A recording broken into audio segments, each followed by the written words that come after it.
श्री शिवाय नमस्तुभ्यम। भगवान भोलेनाथ की कृपा आप पर, आपके परिवार पर सदा सर्वदा बनी रहे। ब्रह्मा जी कहते हैं, नारद, प्राचीन काल में राजा अनगरी के द्वारा अपनी कन्या पद्मा का त्रिपलाद के साथ विवाह करने की तथा धर्म के वरदान से त्रिपलाद के अवस्था, रूप, गुण सदा स्थिर रहने वाले यौवन, कुबेर और इंद्र से भी बढ़ के धन, ऐश्वर्य, भक्ति, सिद्धि और समता प्राप्त करने की तथा पद्मा के स्थिर यौवन, सौभाग्य, संपत्ति और भर्ता के द्वारा परम गुणवान 10 पुत्रों के प्राप्त करने की कथा सुना के कहा, हे शैलेंद्र, तो मेरी कथन के साथ साथ समझ के अपनी पुत्री पार्वती का हाथ महादेव के हाथ में दे दो और मैंने सहित तुम्हारे मन में जो क्रोध है वो त्याग दो।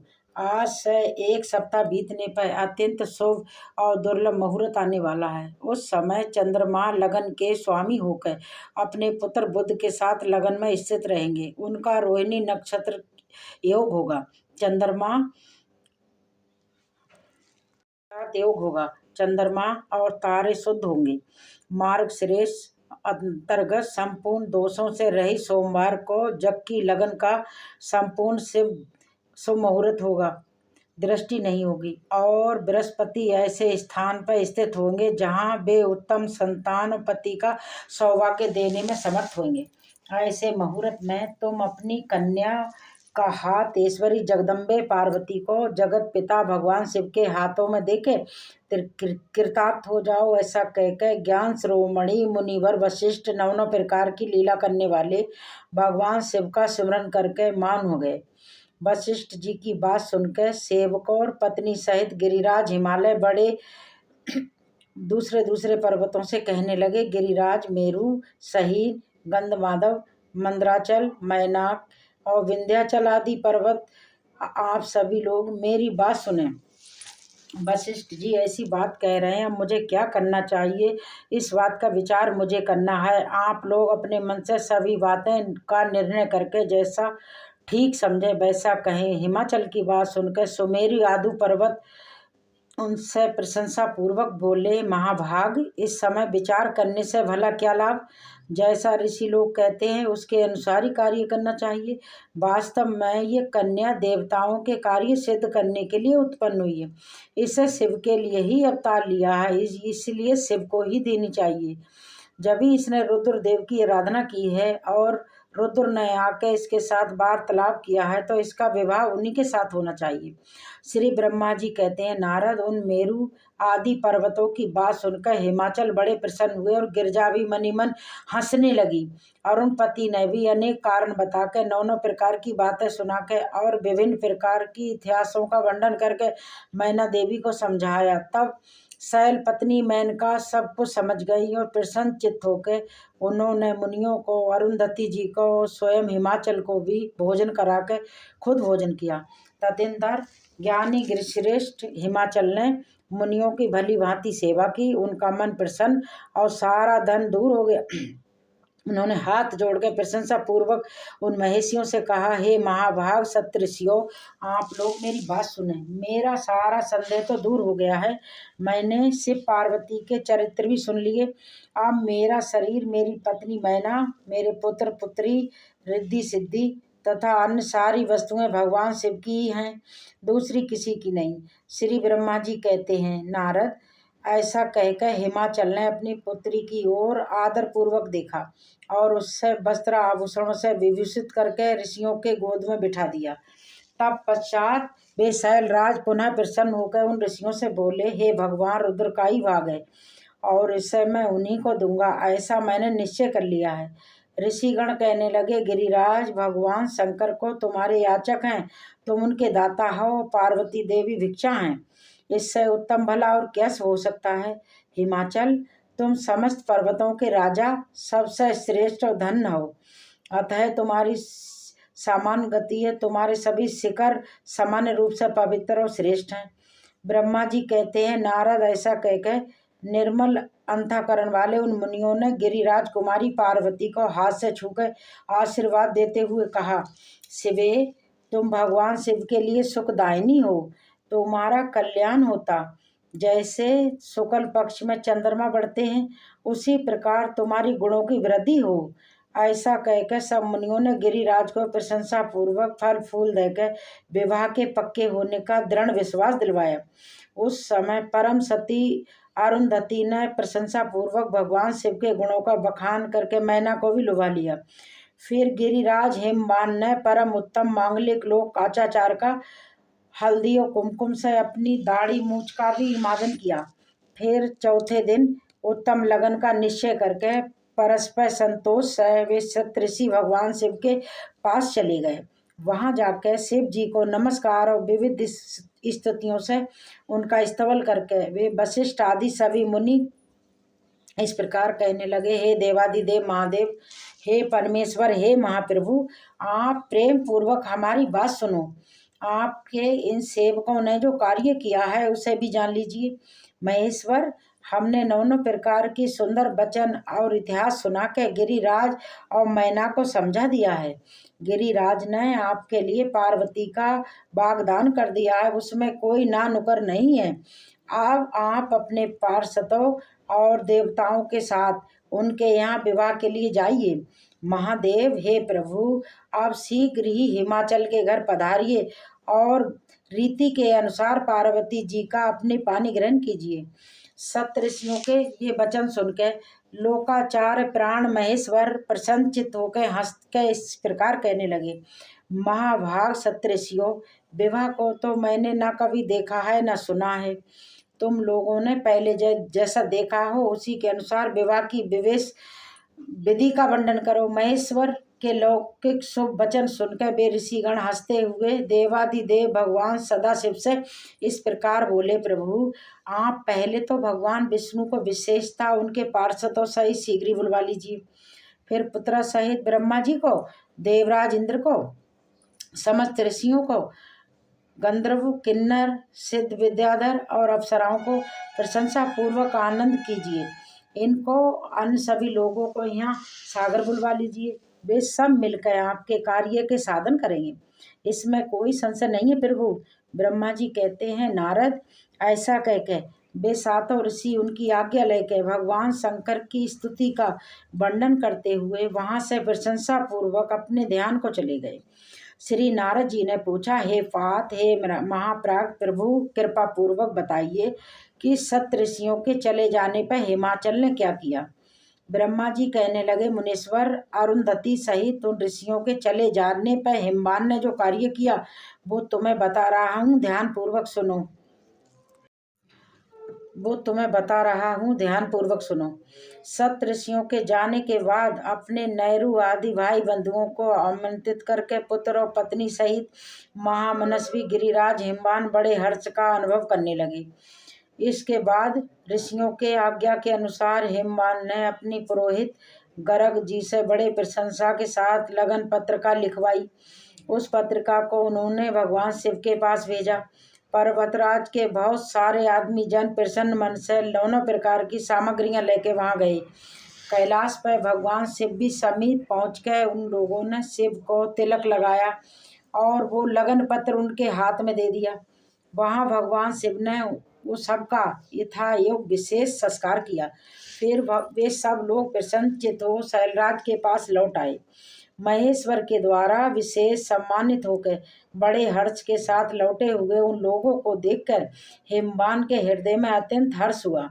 फिर आनंदित होकर शैलराज ने नाना देशों में रहने वाले अपने बंधु बांधवों को योजन भेजा, जो सभी को बड़ा सुख देने वाला था। इसके बाद वे बड़े आदर और उत्साह के साथ उत्तम अन्न नौ प्रकार की विवाह उच्च सामग्रियों का संग्रह करने लगे, जैसा कि विवाह के समय किया जाता है। उन्होंने चावल, गुड़, शक्कर, आटा, दूध, दही, घी, मिठाई, नमकीन पदार्थ, मक्खन, पकवान, महान स्वादिष्ट रस और नौ प्रकार के व्यंजन इतने अधिक एकत्रित कर लिए कि सूखे पदार्थों के पहाड़ से खड़े हो गए और गिरह पदार्थ की बावड़ियां बन गई। शिव के पार्षदों देवताओं के लिए नौ प्रकार की वस्तुएं वहां पर भांति भांति के बहुमूल्य वस्त्र, आग में तपा के शुद्ध करे हुए स्वर्ण, रजित और विभिन्न प्रकार के मणि रत्न, इनका और अन्य उपयोगी विधि पूर्वक संग्रह करके गिरिराज ने मंगलकारी दिन में मांगलिक तीर्थ करके आरंभ कर दिया। पर्वतराज के घर की इस प्रिय ने पार्वती का संस्कार करवाया। तरह तरह के आभूषणों से सजाई हुई राजकुमारी उन सुंदर स्त्रियों ने सानंद मंगल कार्यों को संपादन किया। नगर की ब्राह्मण की स्त्रियों ने स्वयं बड़े हर्ष के साथ लोकाचार का अनुष्ठान किया। उसमें मंगल पूर्वक भांति भांति उत्सव मनाए। हर्ष भरे हृदय से उत्तम मंगलाचार्य का संपादन करके हिमालय भी सर्वतोभागिन बड़े प्रसन्न हुए और अपने निमंत्रित बंधु बांधवों के आगमन की उत्सुकता पूर्वक परीक्षा करने लगे। उनके इसी बीच में निमंत्रित बंधु बांधव भी आने लगे। देवताओं के निवास गिरिराज सुमेरु दिव्य रूप धारण करके नौ प्रकार के मणियों और रत्नों को रतन पूर्वक साथ लेकर अपने स्त्री पुत्रों के साथ हिमालय के घर पे आए। मंद्राचल, अस्ताचल, उदयाचल, मलय, दुर्दुर, निश्चित्र, गंधमाधव, तरवीर, महेंद्र, पारियात्र, किरोच, पुरुषोत्तम, शैल, नील, त्रिकूट, चित्रकूट, बैंकट, श्रीशैल, गोकामुख, नारद, बिंद, कालंजर, कैलाश तथा अन्य पर्वत दिव्य रूप धारण कर अपने स्त्री पुत्रों के साथ बहुत सारी भेंट सामग्री लेके वहाँ उपस्थित हुए। दूसरे तथा यहाँ पर भी जो पर्वत हैं वे सारे हिमालय के घर पधारे।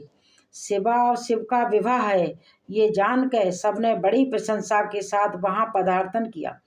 सोनभद्र आदि नद और संपूर्ण नदियाँ नर नारियों के रूप धारण कर नौ प्रकार के अलंकारों से अलंकृत होकर शिव पार्वती जी का विवाह देखने के लिए एकत्रित हो गए। गोदावरी, यमुना, सरस्वती, मैनी, गंगा, नर्मदा तथा अन्य श्रेष्ठ सरिताएं भी बड़े प्रशंसा के साथ हिमालय के यहाँ आए। उन सबके आने से हिमाचल के दिव्य पुरुष सब ओर से भर गए। वे सब प्रकार की शोभाओं से संपन्न थे। वहाँ बड़े बड़े उत्सव हो रहे थे। ध्वजा पताका फहरा रही थी। बंधन बांधों से उनकी अधिक शोभा होती थी।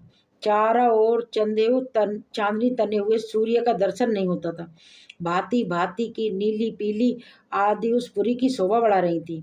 हिमालय ने भी बड़ी प्रशंसा के साथ अपने वहाँ पधारे हुए सभी स्त्री पुरुषों का योग्य आदर संस्कार किया और सबको अलग अलग सुंदर स्थानों में ठहरा दिया। अनेक सामग्री देकर सभी को पूर्ण संतुष्ट किया। हे मुनि श्रेष्ठ, फिर शैलराज हिमवान ने प्रसन्न होकर महान उत्सव से परिपूर्ण अपने नगर को विचित्र रीति से सजाना आरंभ कर दिया। को झाड़ बढ़ाड़ के उन पर छिड़काव कराया। उन्हें बहुमूल्य साधनों से सुशोभित किया। प्रत्येक घर के दरवाजे पर केले आदि के मांगलिक वृक्ष लगवाए और उन्हें मांगलिक सेवित किया। आंगन को केले के खंभों से सजाया। रेशम की डोरों में आम के पल्लव बांध के बंधनवान बनवाई और उन्हें उन खंभों के चारों ओर लगाया। मालती के फूलों की मालाएं उस आंगन के सब ओर लटका दी गईं। सुंदर तोरणों से आदर का अत्यंत प्रकाशमान जान पड़ता था। चारों दिशाओं में मंगल सूचक शुभ दीप रखे गए थे जो उस प्रांगण की शोभा बढ़ा रहे थे। इस प्रकार अत्यंत प्रशंसा से भरे हुए गिरिराज हिमवान ने महान प्रभावशाली गर्ग मुनि को अपनी पुत्री के लिए प्रस्तुत करने के योग्य सारा उत्तम मंगल कार्य संपन्न किया। उन्होंने विश्वकर्मा को बुलाकर आदर पूर्वक एक मंडप बनवाया जिसका विस्तार बहुत था। व्याधि के कारण वो मंडप बहुत मनोहर जान पड़ता था।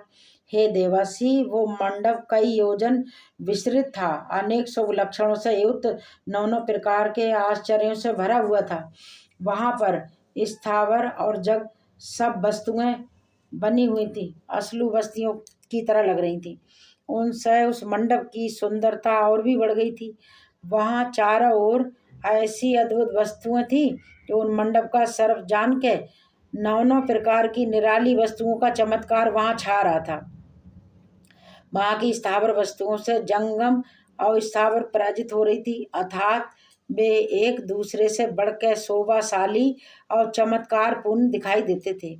उस मंडप की स्थल भूमि जल से पराजित हो रही थी, अर्थात चतुर से चतुर मनुष्य भी वहाँ ये नहीं जान पाते थे कि इसमें कहाँ जल है और कहाँ स्थल। कहीं पर सी बने हुए थे, कहीं सारंग की पंक्तियाँ, कहीं बनावटी मोर थे जो अपनी सुंदरता से सबको मोह लेते थे। कहीं कृत्री स्त्रियां जो पुरुषों के साथ नृत्य करती भी देखी जाती थी।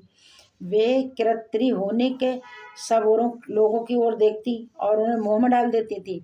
इसी विधि से मनोहर द्वारपाल बने हुए थे, जो स्थावर होने पर भी जलगमों के समान जान पड़ते थे। वे अपने हाथों से धनुष उठाकर उन्हें खींचते हुए देखे जा रहे थे। द्वार पर कृत्रिम महालक्ष्मी खड़ी थी, जिनकी रचना अद्भुत थी। वह समस्त शुभ लक्षणों से संयुक्त दिखाई देती थी और उन्हें देख के ऐसा जान पड़ता था जैसे मानो क्षीर सागर से साक्षात लक्ष्मी जी यहाँ आ गई हैं। उस मंडप पर स्थान स्थान पर सजे सजाए हाथी खड़े थे, जो कि असली हाथियों की तरह लग रहे थे। घुड़ सवारों सहित घोड़े और हाथी सवारों सहित हाथी बनाए गए थे। जहाँ तहाँ रथियों सहित रथ बने हुए थे, जो कृत्रिम अस्मा सहित खींचे जाते थे और उन्हें भी तब लोगों को बड़ा आश्चर्य होता था। इनके सिवा दूसरे कृत्रिम वाहन भी वहाँ खड़े थे। पैदल सिपाहियों की सेना भी वहाँ मौजूद थी। हे मुने, प्रसन्नचित्त वाले विश्वकर्मा ने देवताओं मुनियों को भी मुंह में डालने के लिए वहाँ ऐसी अद्भुत रचना की।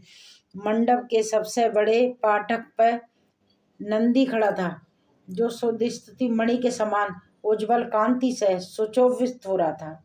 भगवान शिव के वहाँ नंदी की जैसी आकृति है वैसा ही वो भी था। उस नंदी के ऊपर रतन विभूषित महादिव्य पुष्प शोभा पाता था, जो पल्लवों और श्वेत चामरों से सजाया गया था। जो उसके वाम पास में दो प्रतिम हाथी खड़े थे, जिनका रंग विशुद्ध केसर के समान था।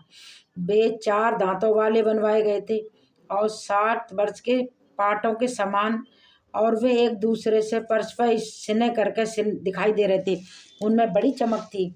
इस प्रकार सूर्य के समान अत्यंत प्रकाशमान 2 दिव्य अशुभ भी विश्वकर्मा जी ने बनाए थे, जो चमर से अलंकृत और दिव्य आभूषणों से विभूषित श्रेष्ठ रत्नमयी आभूषणों से समस्त कवचधारी लोकपाल संपूर्ण देवता भी वहाँ विश्वकर्मा द्वारा रचे गए, जो ठीक उन्हीं लोकपालों देवताओं से मिलते जुलते थे। इसी तरह भृगु आदि समस्त तपोधन ऋषि अन्यान उपदेश और सिद्ध भी उनके द्वारा वहाँ निर्मित किए गए थे।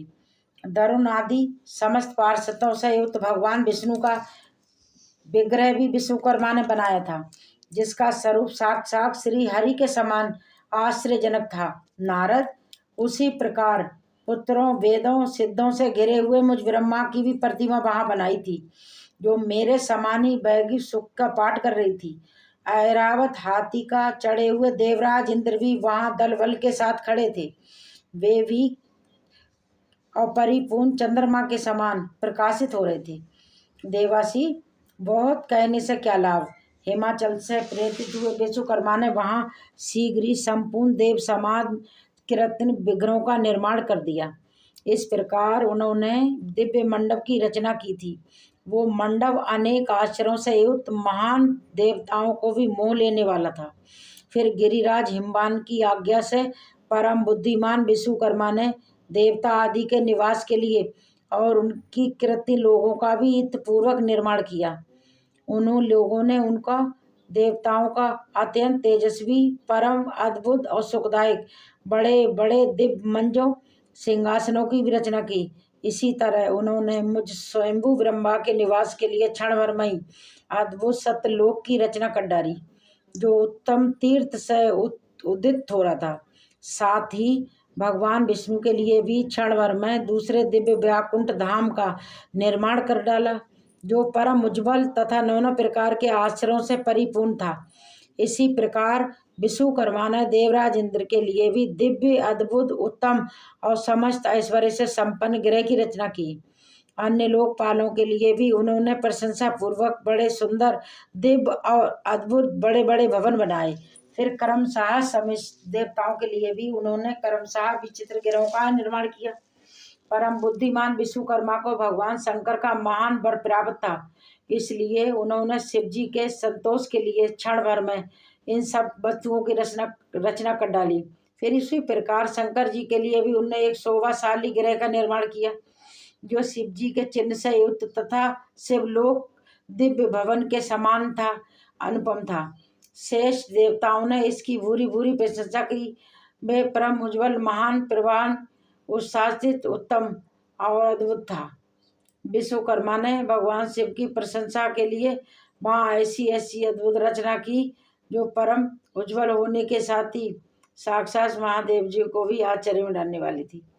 इस प्रकार ये सारा लौकिक व्यवहार हिमाचल बड़े प्रशंसा के साथ भगवान शंभु के सौभाग्य की प्रतीक्षा करने लगे। देवीश्वर हिमालय पर ये सारा आनंद तुमसे कह सुनाया।